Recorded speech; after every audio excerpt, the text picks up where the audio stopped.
Baik, selamat pagi semua dan salam sejahtera untuk kita semua. Pagi ini saya akan melakukan observasi dengan rekan sejawat terkait aksi nyata pada modul 2.3 tentang coaching untuk supervisi akademik. Dan untuk pagi hari ini saya sudah ditemani oleh rekan sejawat saya yaitu Pak Servasi Surya yang akan menemani saya dalam proses observasi di pagi hari ini.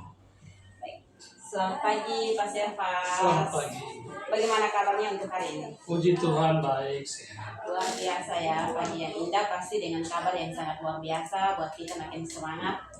Baik Pak, untuk hari ini kita akan melakukan observasi terkait kegiatan pada pendidikan guru penggerak itu tentang aksi nyata pada modul 2.3 itu temanya tentang coaching untuk supervisi akademik. Dan untuk hari ini Pak sebagai subjeknya untuk kita wawancara atau kita pra observasi terkait kegiatan saya yang ada pada kegiatan aksi nyata ini. Baik, apakah Pak sudah siap untuk kita melakukan kegiatan pra observasi? Puji Tuhan siap. Baik, luar biasa ya, dengan semangat yang luar biasa kita akan mulai dengan kegiatan kita pada pagi hari ini. Baik Pak, untuk tidak memperpanjang kata lagi kita langsung mulai ke kegiatannya Pak. Yang pertama Pak, bagaimana tujuan pembelajaran, seperti apa yang ingin Pak capai dalam kegiatan nanti? Untuk pelajaran nanti, Tujuan kegiatannya. Tujuan kegiatan Pembelajaran. Karena materinya tentang hidup berkeluarga, maka tujuan pembelajaran itu siswa atau peserta didik mampu mengenal hidup berkeluarga terlebih khusus dari sudut pandang Gereja Katolik. Mampu mengenal hidup berkeluarga khusus tentang sesuai sudut pandang dari Gereja Katolik. Baik, berarti materinya tentang hidup berkeluarga. Betul sekali. Iya, baik Pak. Jadi kalau materinya tentang hidup berkeluarga pasti anak-anak akan lebih semangat untuk bahasnya. Ya. Baik, yang kedua, area pengembangan yang hendak dicapai apa? Areanya itu peserta didik diharapkan mampu mengenal hidup berkeluarga dalam Gereja Katolik, terlebih khusus sifat-sifat hidup berkeluarga dalam Gereja Katolik. Misalnya, sifat dari perkawinan Gereja Katolik itu monogami, artinya nikahnya cukup satu kali, lalu tak terceraikan untuk selama-lamanya. Dan itu peserta didik perlu memahami tentang itu, terlebih khusus dari sudut pandang Gereja Katolik. Baik Pak, berarti untuk area pengembangannya itu lebih fokus kepada keterampilan siswa, bagaimana mereka bisa memahami kekasan dalam hidup berkeluarga sesuai dengan sudut pandang Gereja Katolik. Gereja Katoliknya. Luar biasa ya, ini untuk materi yang untuk hari ini dibahas itu pasti akan luar biasa dan buat siswa semakin semangat. Ya. Baik Pak, model pembelajaran apa yang akan digunakan dalam proses kegiatan nanti? Untuk materi ini saya gunakan materi modelnya itu TDL. Berarti diajukan dulu satu masalah atau satu masalah yang nanti akan dibahas oleh siswa sendiri. Oke, baik Pak, berarti kita langsung ke pertanyaannya saja. Baik. Untuk tidak memperpanjang waktunya lagi. Baik, tujuan pembelajaran seperti apa yang ingin dicapai dalam kegiatan nanti?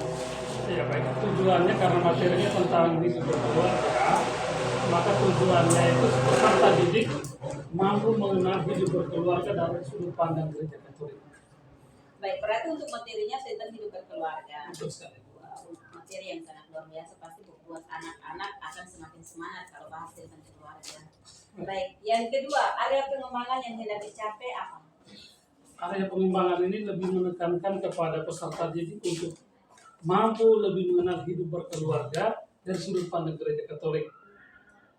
Baik, berarti area pengembangannya lebih kepada keterampilan siswa, tentang bagaimana keterampilan mereka dalam memahami kekasan dalam hidup berkeluarga sesuai dengan sudut pandang Gereja Katoliknya. Ya, misalnya ini salah satu sifat dari perkawinan Gereja Katolik itu monogami, tak terceraikan untuk selama-lamanya. Itu luar biasa. Kalau yang begitu, untuk pertanyaan yang berikutnya, model pembelajaran apa yang akan digunakan? Karena materinya tentang hidup berkeluarga, maka model pembelajarannya saya gunakan PDL, Problemless Learning. Ya. berarti model pembelajaran yang berbasis masalah, Berbasis ada masalah. masalah yang diajukan ke siswa, siswa menyelesaikannya dalam minggu. Ya, Ya, baik. Luar biasa untuk model pembelajaran yang sudah diterapkan. Yang berikutnya, strategi pembelajaran apa yang akan dicapai atau persiapan dalam kegiatan ini? strategi yang saya pakai itu pembelajaran berdiferensiasi. Berdiferensiasi. Ya, jadi anak-anak kita buat dalam bentuk kelompok berdasarkan minat belajarnya mereka. Oke, Nanti kita buat kelompok ya. diferensiasi.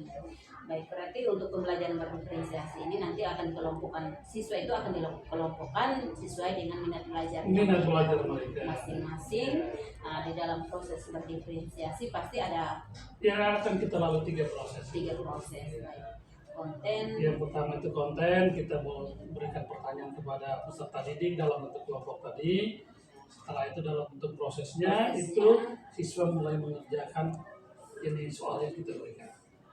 Sedangkan produknya nanti siswa mempresentasikan hasil diskusi kelompok mereka. Ya otomatisnya seluruh beda. berbeda karena memang siswa yang dikelompokkan juga sesuai dengan minat belajar. Betul sekali. Jadi hasil yang mereka capai pasti akan berbeda juga, Pak. Ya. Baik, jadi itu strategi pembelajarannya, Pak, menggunakan strategi pembelajaran berdiferensiasi dengan mengelompokkan siswa berdasarkan minat belajar mereka Ya. masing-masing. Dan nanti ada 3 hal yang akan dicapai dalam proses berdiferensiasi Ya, itu, mulai dari konten, proses, sampai dengan produk. Produknya ya. Luar biasa ya, Pak. Semoga ini bisa diterapkan dengan baik nanti. Semoga, Bu. Amin. Baik, yang berikutnya, Pak. Penilaian apa yang digunakan untuk mengetahui tingkatan pemahaman siswa dalam materi ini? Oh ya, itu nanti saya akan buat ini evaluasi tertulis di 10 menit ya, 10 menit jam terakhir. Baik, berarti penilaiannya tes tertulis, Pak, menggunakan tes tertulis. Betul Di sekali. 10 menit jam 10 menit terakhir. pembelajaran terakhir. Baik. Yang berikutnya, sasaran kelasnya. Kira-kira nanti saat observasi nanti kita di kelas berapa, di jam yang berapa, dan hari apa, Pak? Oh, nanti hari Selasa nanti. Hari Selasa. Di kelas 12 IPA 2 jam pertama sampai dengan jam ketiga. Oke, berarti untuk sasaran kelasnya di kelas 12 IPA 2 Ya, hari di Selasa. hari Selasa jam pertama sampai dengan jam ketiga. Baik, Pak, berarti itu di jam pagi ya. Ya, Baik, berarti ini saja pertanyaan dari saya. Semoga sukses untuk pembelajarannya nanti. Kemudian sampai bertemu di hari Selasa di jam pertama sampai dengan jam terakhir di kelas 12 IPA 2. Oke, terima kasih, Pak. terima kasih, Selamat Bu. pagi. Selamat pagi.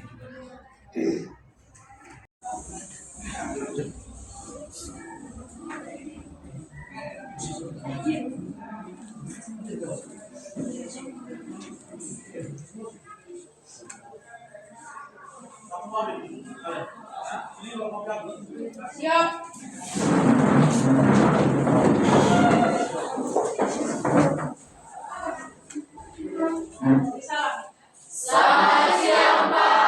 Baik, selamat siang semua. Silakan duduk.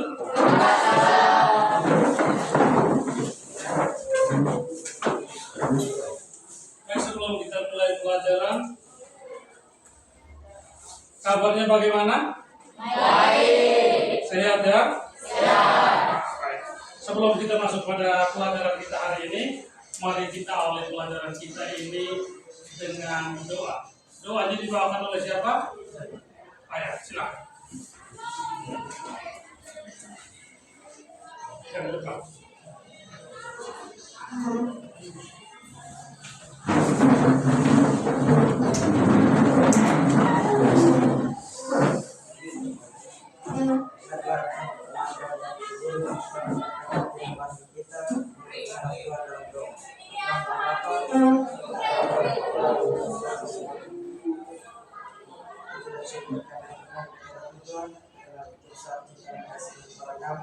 Sehingga Engkau sementara kami dari pagi hingga siang ini dalam keadaan sehat walafiat. Berdoa sekarang kami ingin memulai kegiatan pelajaran agama agar Tuhan dapat kepada kami untuk memperhatikan agar kami diberikan oleh Kau Guru dan juga ya Tuhan dengan tenaga kekuatan kepada Bapak Guru yang ada kami sehingga bisa mengajar kami Tuhan. Dan ini juga berdoakan kami sampaikan kepadamu dan kepada Kristus Tuhan kami. Amin. Nama Bapa dan Putra dan Roh Kudus. Amin.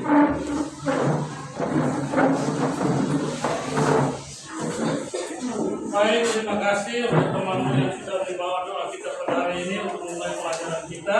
Sekretarisnya mana? Oh ya, sekretaris yang tidak hadir berapa orang hari ini? 3 orang. Siapa-siapa? Gilbert, Mini Manek dengan Olania Hoan. Mereka bertiga alasan tidak hadir kenapa? Yang satu sakit dan 2 izin. Oke, kita doakan yang sakit cepat sembuh dan yang izin mungkin bisa secepatnya untuk bergabung kembali dengan kita ya. Baik, kita langsung masuk dalam pelajaran kita hari ini. Sebelumnya kita sudah melihat tentang panggilan. Panggilan itu dibagi menjadi 3. Ada panggilan hidup apa? Berkeluarga,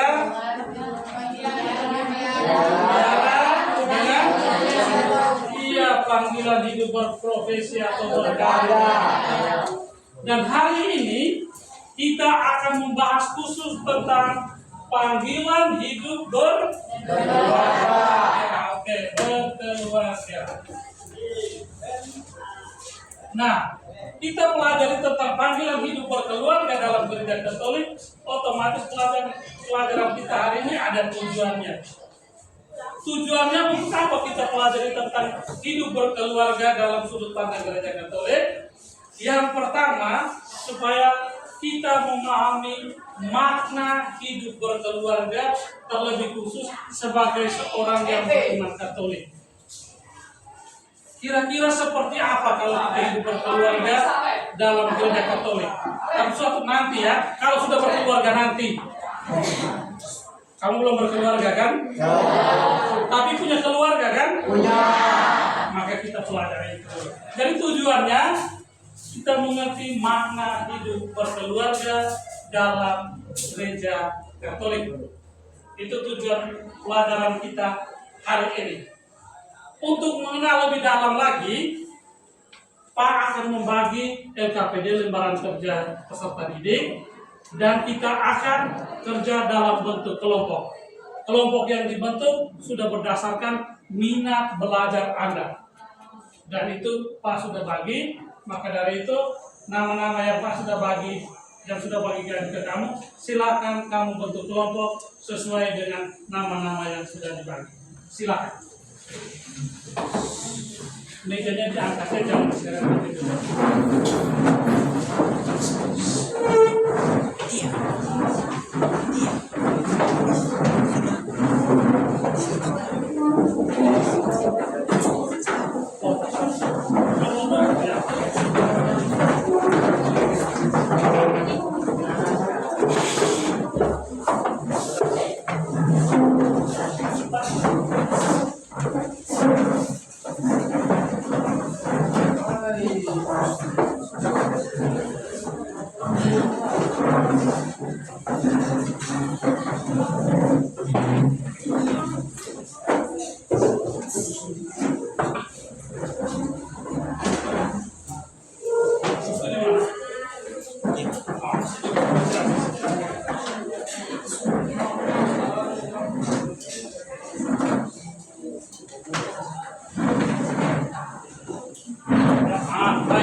Jadi Pak kasih ini namanya kelompok 1, kelompok 2, kelompok 3, dan yang di belakang kelompok 4.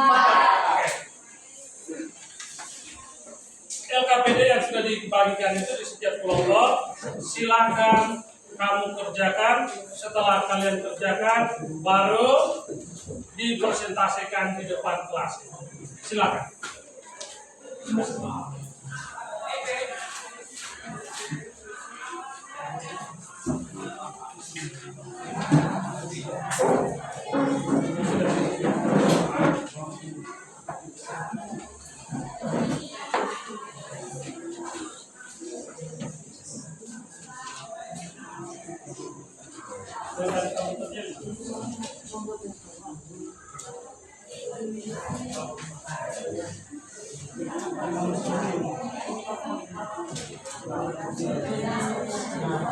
Nomor berapa?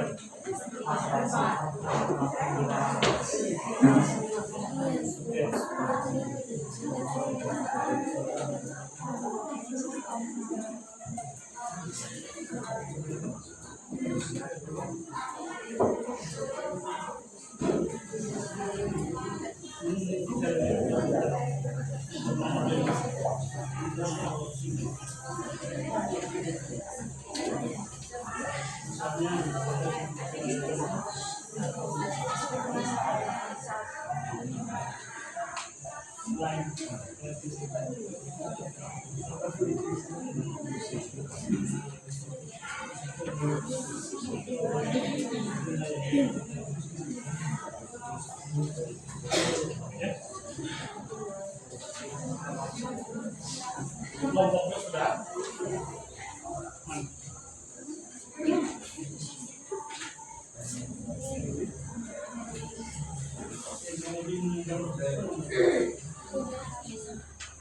Sudah udah. Pas-pas.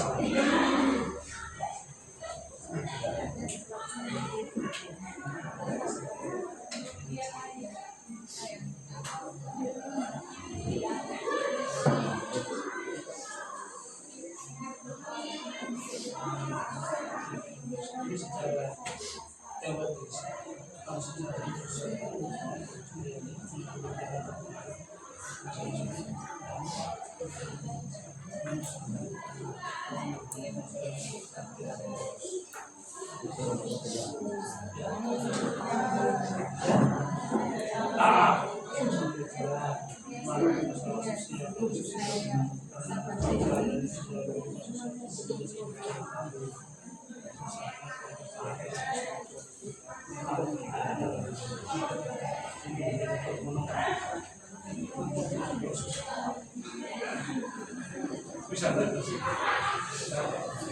kelompok 4 yang susahnya juga.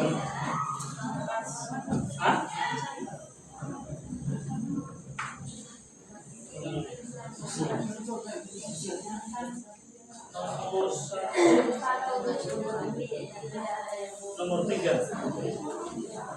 Oh ya.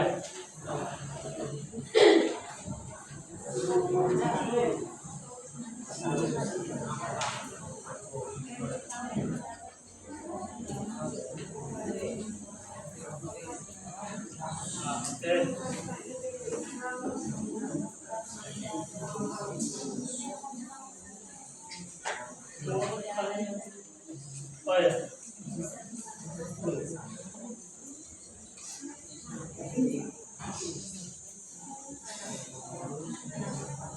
Nomor 5-nya apa ini?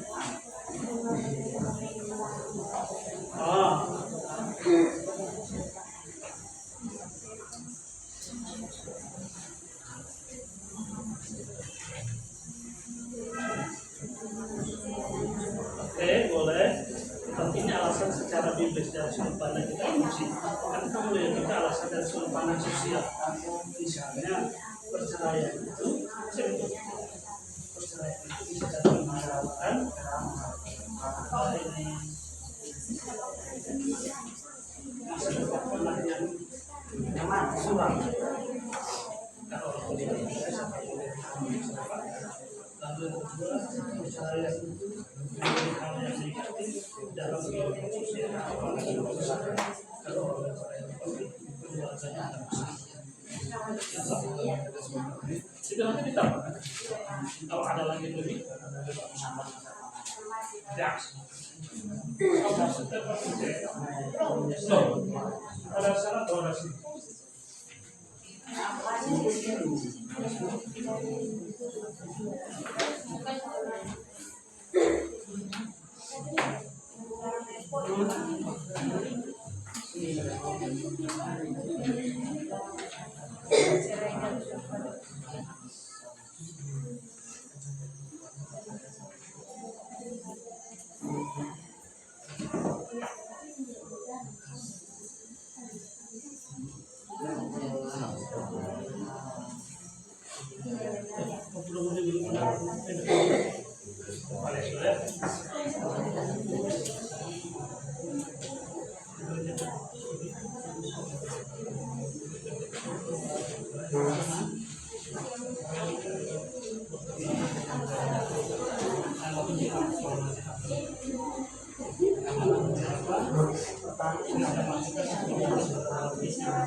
Yang kedua, dari sudut pandang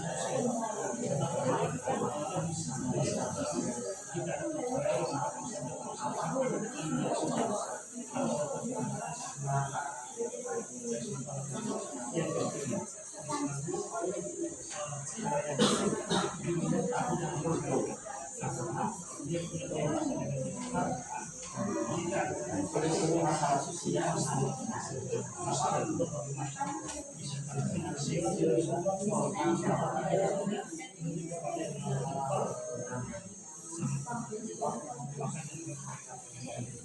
itu ditambah. Bisa tahu?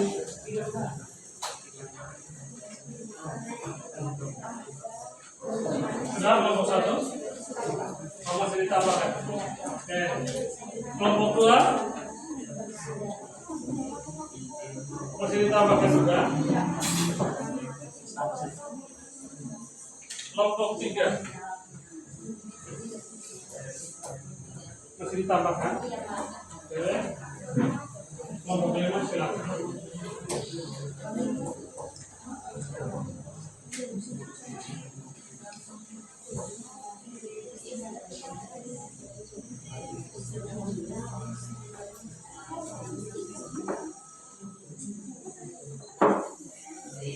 Kalau masih bingung bisa bertanya ya.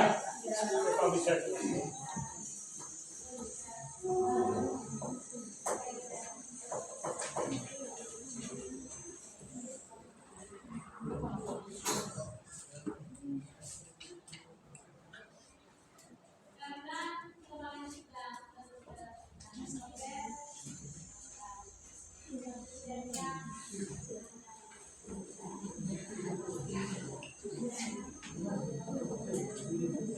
Gimana? Oh, sudah ditambahkan. Pada samping.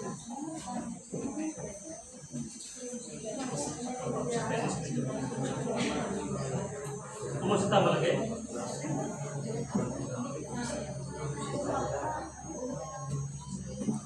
Bisa, itu jadi harus tambah.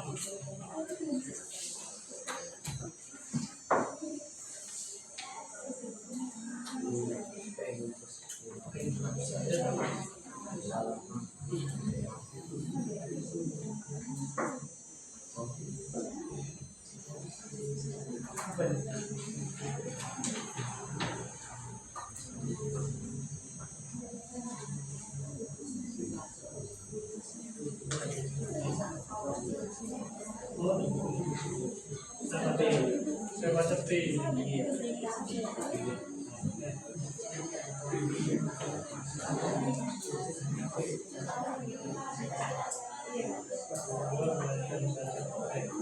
Lalu ini kita dapat dari sudut pandang ini.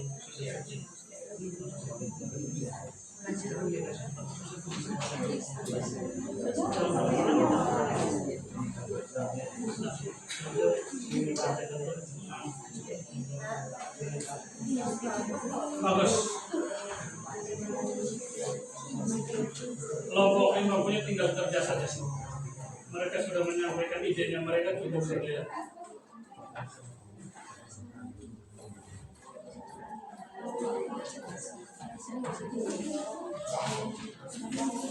Ini sudah sambung mana? Boleh Pak lihat?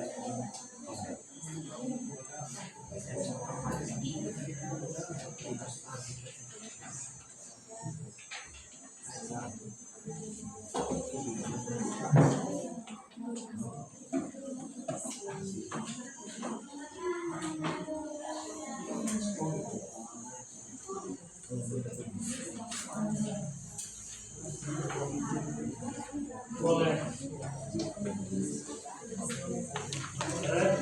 Kelompok 2 mana? Sudah? Sudah. Boleh Pak lihat. Sudah ditambah.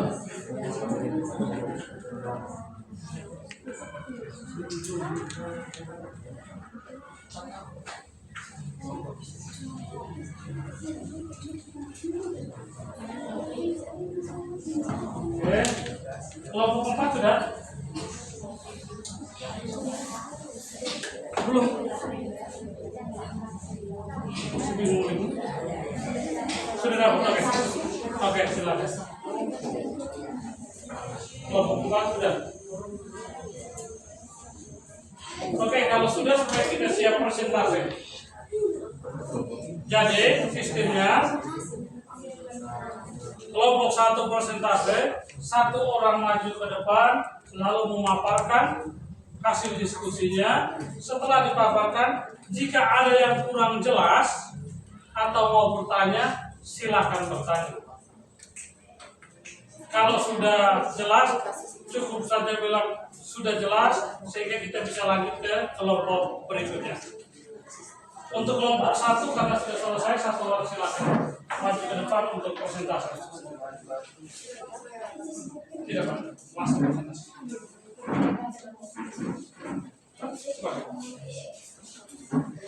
Baik teman-teman yang lain atau kelompok yang lain silakan dengar presentasi dari teman.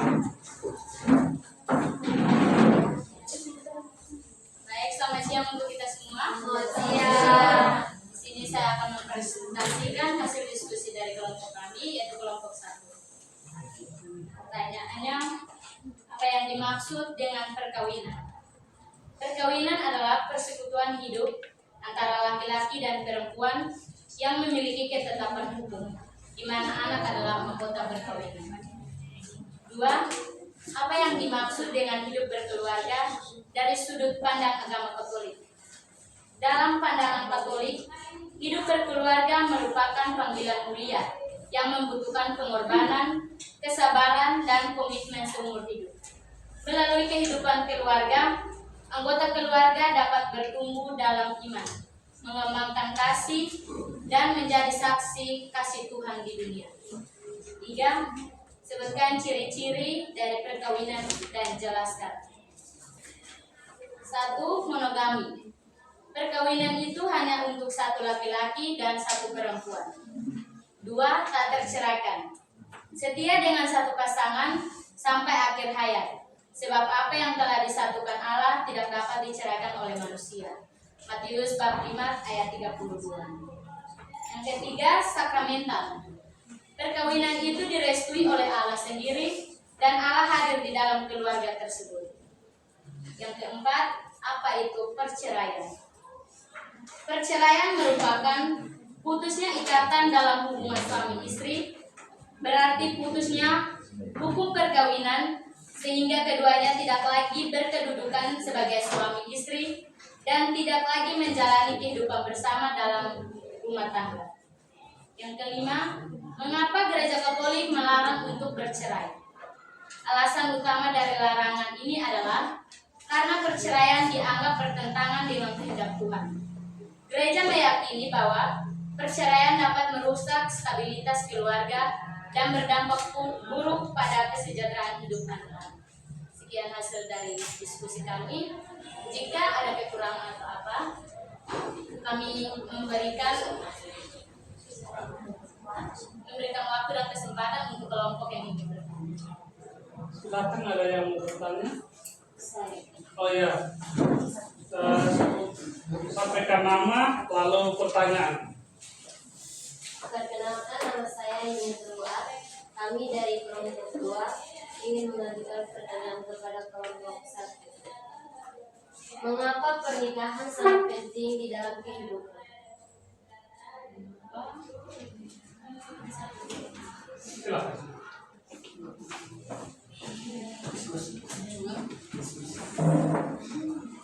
Mengapa pernikahan sangat penting dalam kehidupan sehari-hari?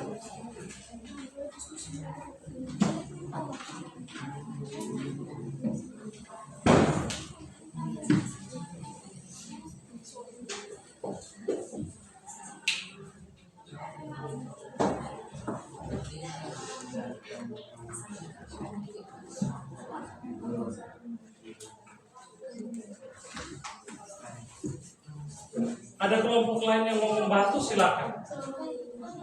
Tidak harus kelompok satu yang jawab.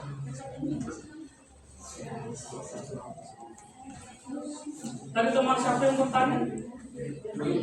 Yuni, silakan.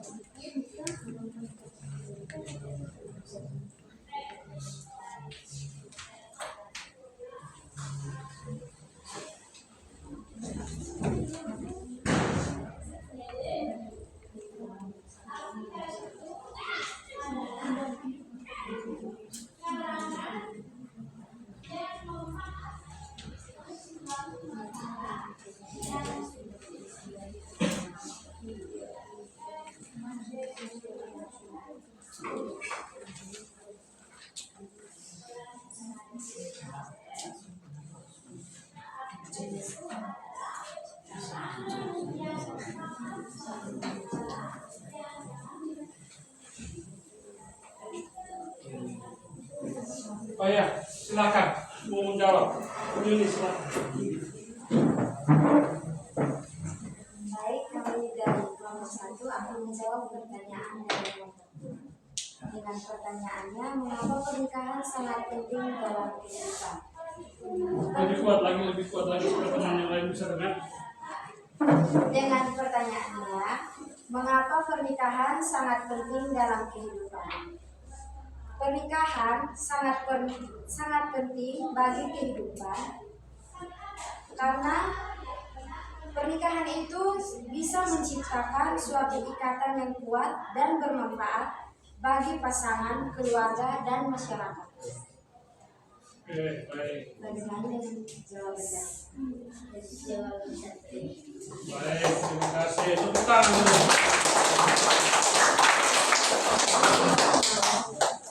Baik, sekarang kelompok 2.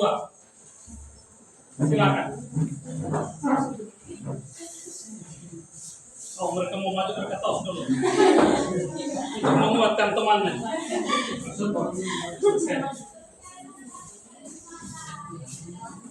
Selamat siang untuk kita semua. Terima kasih atas kesempatan yang diberikan kepada saya. Di sini kami dari kelompok 2 ingin memaparkan hasil diskusi kami. Pertanyaannya, apa yang dimaksud dengan perkawinan? Jadi, perkawinan adalah persekutuan hidup antara laki-laki dan perempuan yang memiliki ketetapan hukum di mana anak adalah mahkota perkawinan. Nomor 2, apa yang dimaksud dengan hidup berkeluarga dari sudut pandang agama Katolik?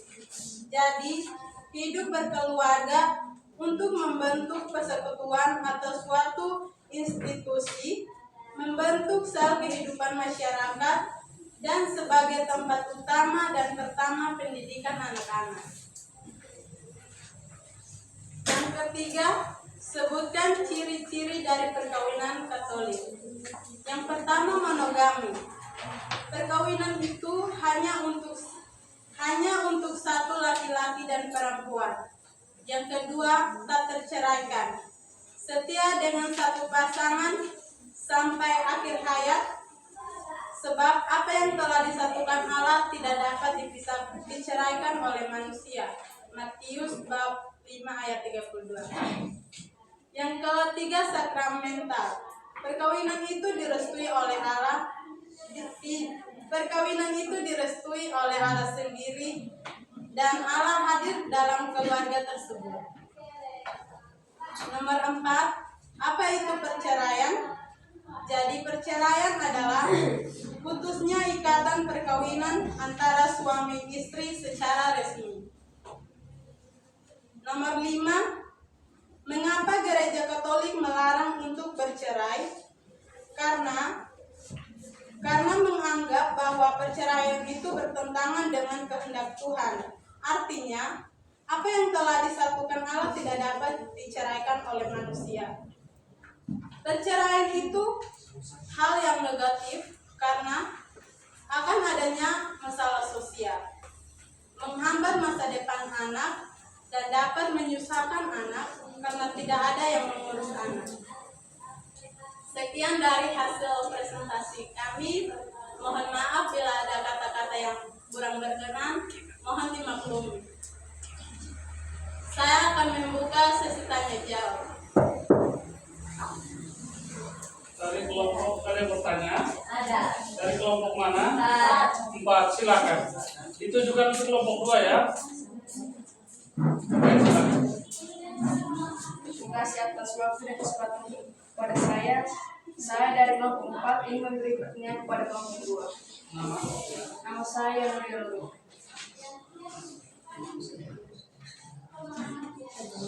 Silakan pertanyaannya. Apa tujuan utama dari pernikahan? Apa tujuan utama dari pernikahan? Orang menikah untuk apa? Silakan.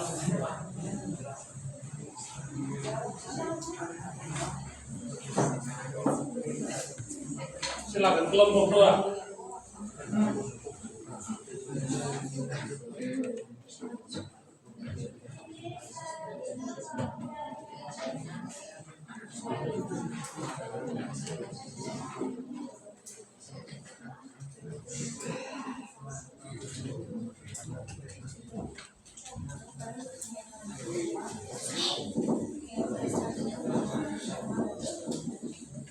Silakan. Baik, saya akan menjawab pertanyaan dari kelompok 4.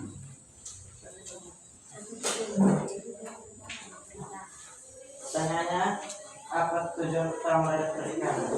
Ya. Tujuan utama dari pernikahan adalah mendapatkan kesejahteraan hidup bersama suami atau istri. Yang kedua, membentuk persekutuan hidup bersama. Yang ketiga, kebaikan hidup anak-anak. Kebaikan hidup atau kesejahteraannya. Ya, Oke. yang jawaban dari kelompok 1. Tepuk tangan.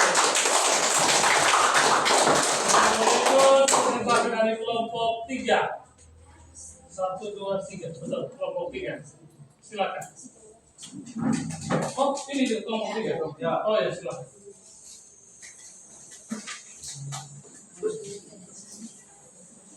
Baik, selamat siang untuk semua. Selamat siang. Kesempatan yang telah diberikan kepada kami. Di sini saya perwakilan dari kelompok 3 yang presentasikan hasil kesepakatan. Yang pertama, apa yang dimaksud dengan perkawinan? Jawab, perkawinan adalah ikatan hukum dan sosial antara dua individu yang biasanya dilakukan melalui upacara tertentu dengan tujuan membentuk sebuah keluarga. Dalam konteks yang lebih luas, perkawinan juga melibatkan komitmen emosional, fisik, dan sosial antara pasangan serta hak dan kewajiban yang dilakukan oleh hukum dan masyarakat. 2. Apa yang dimaksud dengan hidup berkeluarga dari sudut pandang agama Katolik?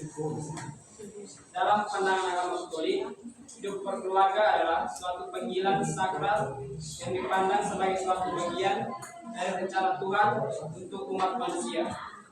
Perkawinan dalam gereja Katolik bukan sekedar ikatan sosial atau hukum, tetapi sebuah sakramen yang dilandasi oleh kasih dan kesetiaan. 3. Sebutkan ciri-ciri perkawinan Katolik. Jawab. 1. Monogami, yaitu perkawinan itu hanya untuk satu laki-laki dan satu perempuan. 2. Tak terceraikan, yaitu setia dengan satu pasangan sampai akhir hayat, sebab apa yang telah disatukan Allah tidak dapat diceraikan oleh manusia. 3. Sakramenta, yaitu perkawinan itu direstui oleh Allah sendiri dan Allah hadir dalam keluarga tersebut. Nomor 4. Apa itu perceraian? Jawab. Perceraian adalah proses hukum yang mengakhiri ikatan perkawinan antara dua individu yang mengakibatkan pasangan tersebut tidak lagi diakui suami istri dalam pandangan hukum. Nomor 5. Mengapa agama Katolik melarang untuk bercerai? Karena perkawinan Katolik bersifat monogami dan tak terceraikan.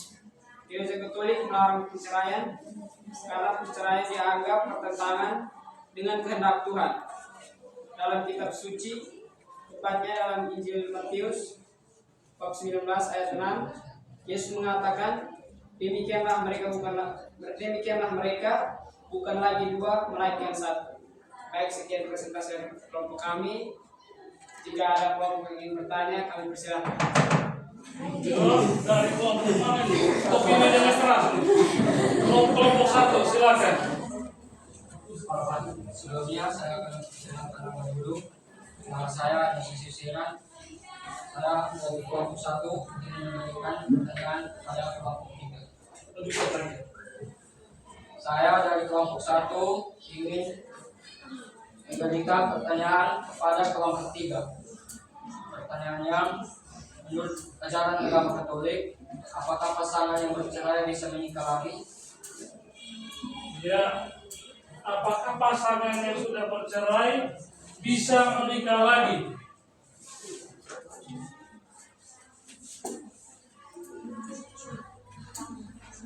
Silakan. Dari kelompok lain yang mau jawab bisa untuk membantu.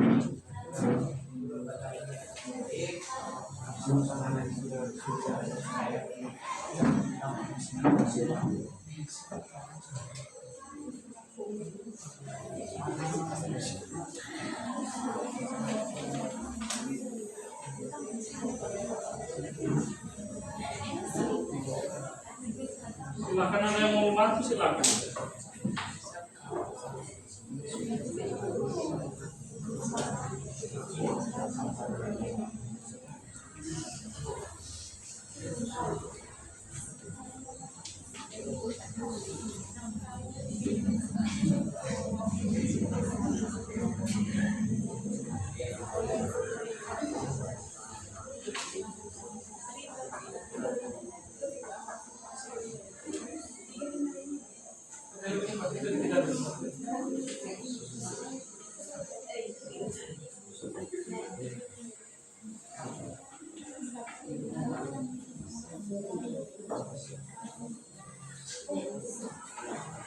Baik, saya akan menjawab pertanyaan dari kelompok 1.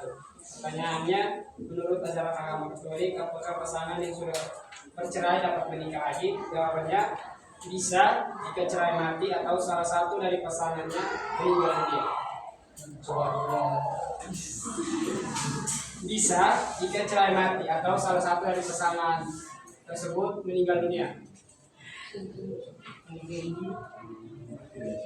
Kalau belum meninggal, tidak bisa. Menurut ajaran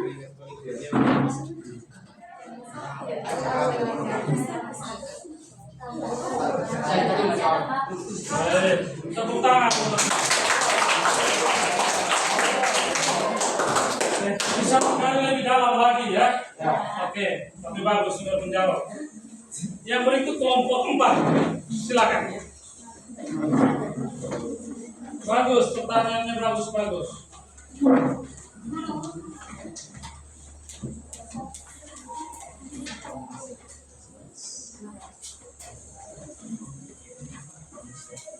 Silakan. Selamat siang untuk kita semua. Suaranya keras gitu. Terima kasih atas waktu dan kesempatan yang diberikan kepada kami. Di sini saya perwakilan dari kelompok 4 untuk memaparkan hasil diskusi kami. Soal yang pertama, apa yang dimaksud dengan perkawinan? Perkawinan dalam gereja Katolik atau juga disebut sakramen perkawinan adalah perjanjian antara seorang laki-laki dan seorang perempuan untuk membentuk kebersamaan hidup. Yang kedua, apa yang dimaksud dengan hidup berkeluarga dari sudut pandang agama Katolik? Panggilan hidup berkeluarga adalah sebuah panggilan dari Allah untuk berpartisipasi dalam karya keselamatan Allah. Yang ketiga, sebutkan ciri-ciri dari perkawinan Katolik. Ciri-ciri dari perkawinan Katolik yang pertama, monogami. Monogami adalah perkawinan itu hanya untuk satu laki-laki dan satu perempuan. Ciri-ciri yang kedua, tak terceraikan. Tak terceraikan berarti setia dengan satu pasangan sampai akhir hayat, sebab apa yang telah disatukan Allah tidak dapat diceraikan oleh manusia. Yang ketiga, sakramental. Perkawinan itu direstui oleh Allah sendiri dan Allah hadir di dalam keluarga tersebut. Pertanyaan keempat, apa itu perceraian? Dalam hidup perkawinan, suami istri Katolik, perceraian itu hanya terjadi antara pasangan suami istri Katolik. Perceraian ini biasanya hanya bisa dilakukan di hadapan hukum sipil melalui pengadilan. Yang kelima, mengapa Gereja Katolik melarang untuk bercerai? Aturan utama dan larangan ini adalah karena perceraian dianggap bertentangan dengan kehendak Tuhan. Dalam kitab suci, tepatnya dalam Injil Matius bab 19 ayat 6, Yesus mengatakan, "Demikianlah mereka bukan lagi dua melainkan satu." Selain itu, dari segi sosial, pandangan masyarakat terhadap perceraian bisa berbeda-beda, tergantung pada konteks budaya, struktur masyarakat, dan nilai-nilai yang dianut. Berikut beberapa pandangan masyarakat terhadap perceraian.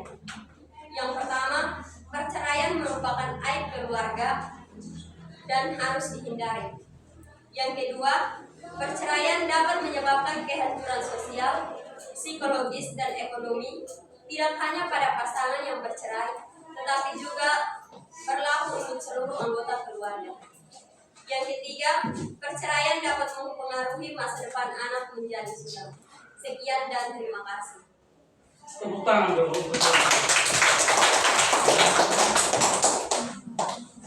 Sekian hasil presentasi kami. Baik kelompok yang ingin bertanya, kami persilakan. Iya, dari kelompok mana? Meja bunyinya di mana? Kelompok 3, silakan.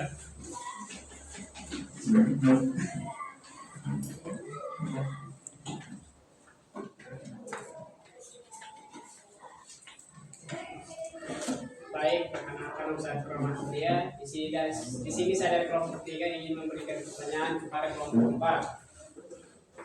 Apakah dalam Gereja Katolik diizinkan untuk menikah dengan agama lain? Ya, apakah gereja Katolik mengizinkan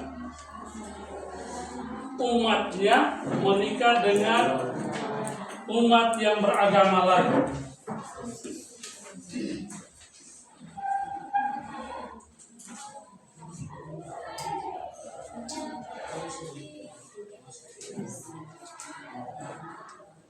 Kelompok lain yang mau membantu silakan.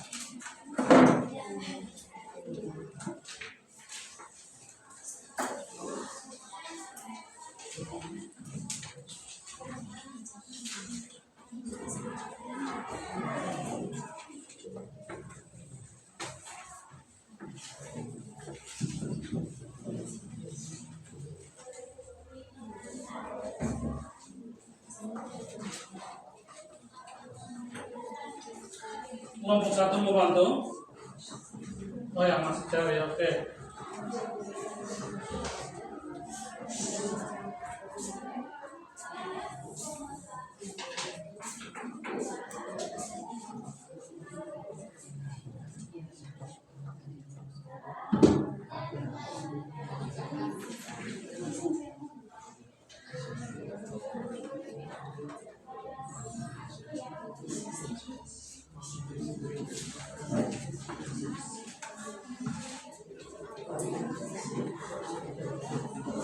Semangat, sudah mau bantu? Silakan.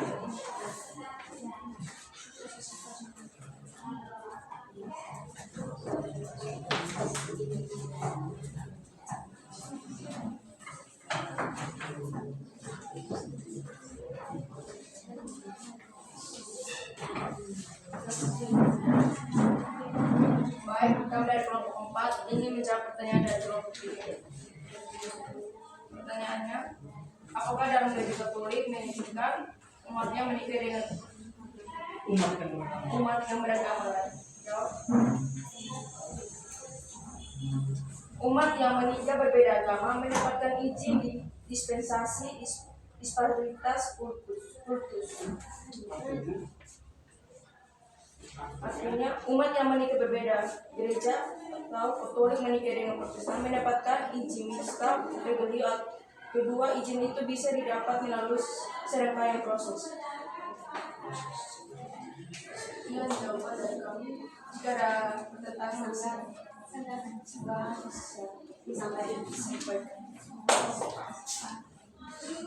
Pas?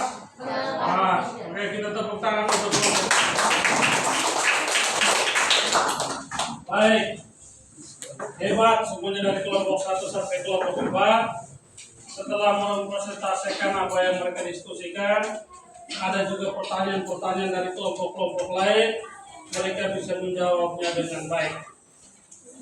Sekarang kita masuk pada kesimpulan dari diskusi kita ini.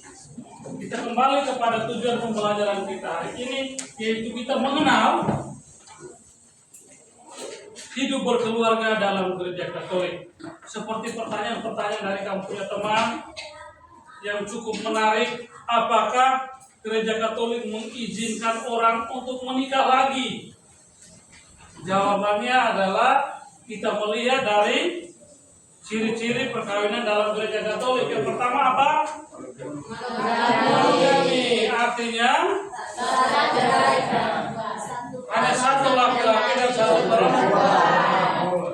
Si laki-laki atau perempuan bisa menikah lagi jika pasangannya atau salah satu pasangannya sudah meninggal dunia, dan jika setelah bercerai dan mau menikah lagi dan salah satunya belum meninggal, maka gereja Katolik tidak mengizinkan, karena gereja Katolik hanya mengizinkan menikah sekali seumur hidup, kecuali pasangannya meninggal. Karena pernikahan itu masuk dalam sakramen, artinya kudus, tidak boleh dipermainkan. Itu dalam gereja Katolik. Sehingga yang namanya pernikahan itu tidak dibuat sembarang-sembarang. Karena sifatnya monogami, tak terceraikan, dan sakramen. Satu juga bisa. Lalu yang berikut, perceraian kamu lihat dari segi sipil atau hukum, berarti berpisah toh? Sudah berpisah dari keluarga. Dalam gereja Katolik tidak mengizinkan. Kenapa tidak mengizinkan? Karena nikah satu kali. Kalau dari sudut pandang sosial, menyusahkan masa depan. Lalu punya pandangan negatif di tengah masyarakat. Kalau orang melihat yang namanya perceraian, pasti ada aib dalam keluarga. Baik itu dari segi ekonominya, finansialnya, yang tadi kamu bilang sosial yang kita kenal dengan perselingkuhan, dan lain sebagainya. Maka gereja Katolik melarang yang namanya perceraian. Ada lagi pertanyaan yang Pak belum simpulkan? Tentang apa lagi? Yang nikah beda agama, betul sekali. Nikah beda agama. Gereja Katolik mengizinkan umat beragama Katolik menikah dengan umat beragama lain dengan syarat. Harus ada izin dari pimpinan gereja Katolik secara hierarkis.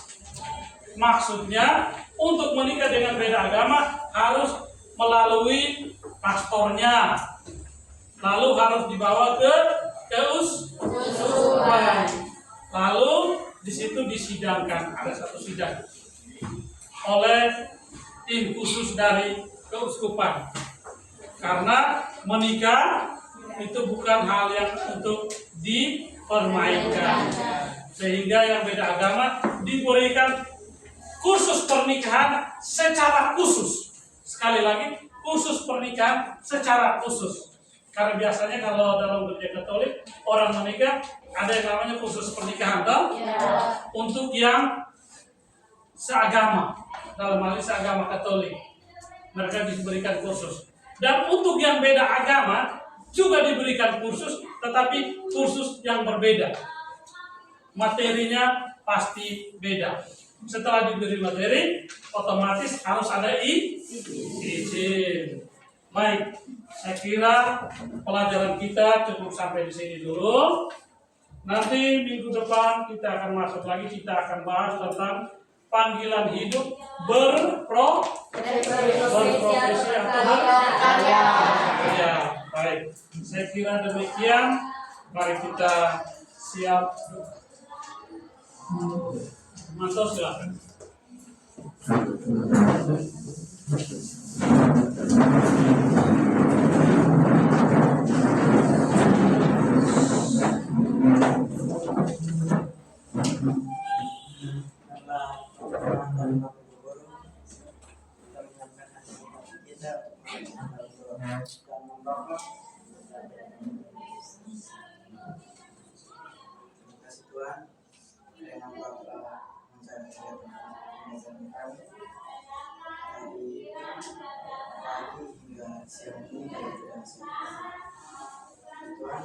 Sekarang program sudah selesai.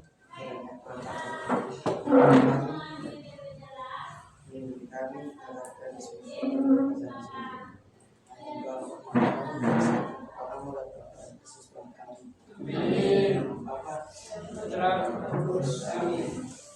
Baik, terima kasih untuk Termanto Haleh.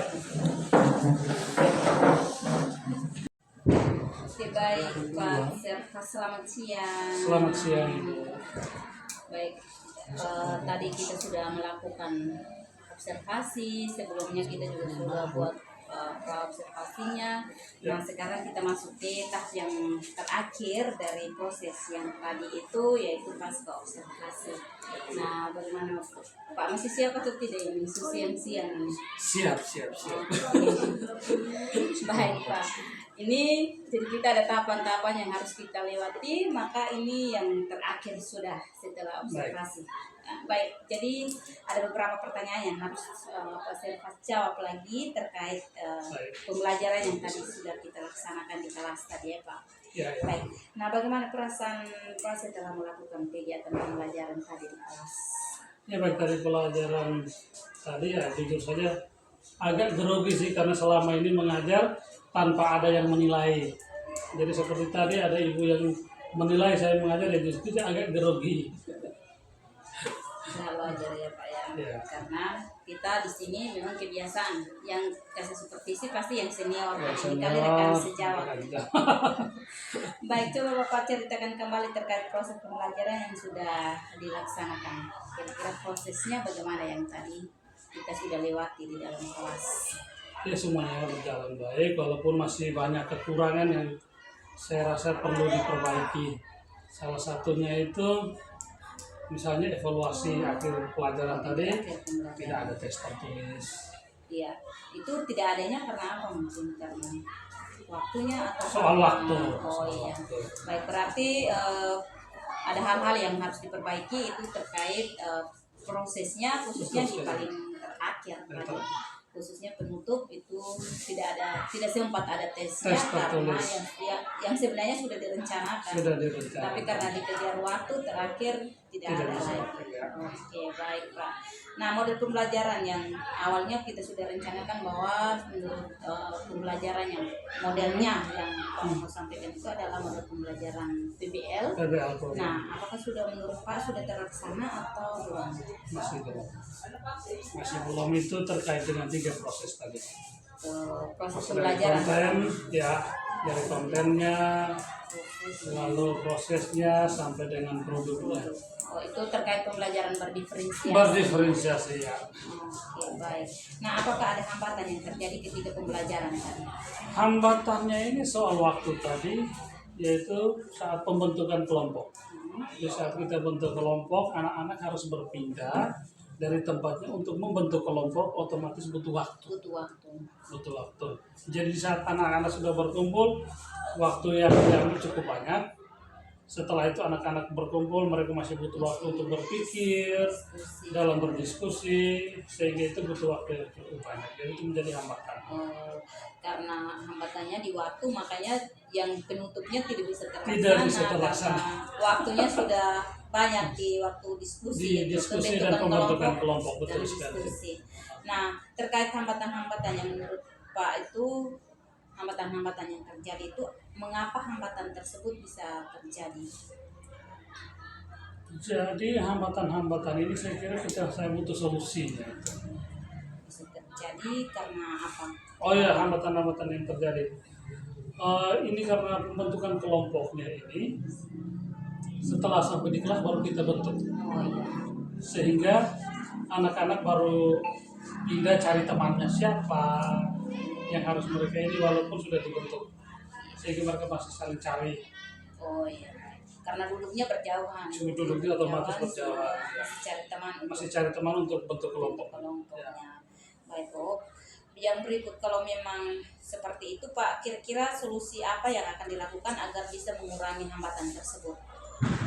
Saya berpikir seperti ini, kalau supaya anak-anak tidak kelompok itu tidak makan waktu yang cukup banyak. Maka pelajaran sebelumnya kita harus membagi 5 kelompok dan memberikan memang materinya. Sampaikan memang materi untuk minggu depannya. Minggu depan apa yang harus kita bahas. Sehingga ketika masuk dalam kelompok mereka sudah ada bayangan materi apa yang harus mereka selesaikan. Ya. Lalu mereka juga sudah tahu kelompok mereka masuk dalam kelompok apa. Kelompok 1, 2, 3 dan seterusnya. Sehingga mereka tidak saling cari yuk kelompok berapa. Iya, karena ini pembentukan kelompok dalam pembelajaran berdiferensiasi. Kan harus sesuai gaya belajar, jadi mereka masih bingung. Kemampuan belajarnya mereka. Sehingga mereka masih cari siapa temannya. Iya, masih bingung dari kelompok. Jadi itu yang makan waktu sampai terakhir. Waktu tidak cukup. Ada hal tertentu yang tidak bisa diterapkan di akhir. Baik. Nah, dari solusi yang sudah Bapak berikan ini, kapan mulai action atau terapkan rencana solusi yang sudah ada nih, atau untuk perbaikannya kapan mulai diterapkan? Mulai jam pelajaran minggu depan, karena 1 minggu 1 kali. Iya. Untuk kelas tersebut, maka minggu depan kita sudah mulai. Oke, mulai penerapan berarti penerapannya bukan hanya untuk kelas yang tadi kita masuk ya Pak? Untuk semua kelas. Oke, baik. Terima kasih ya Pak. Semoga minggu depannya semua bisa dapat terlaksana dengan baik sesuai dengan yang Pak sudah rencanakan. Dan ini semoga solusi yang Pak berikan bisa dapat terlaksana untuk seterusnya, bukan hanya untuk minggu depan. Baik, terima kasih banyak. Terima kasih banyak.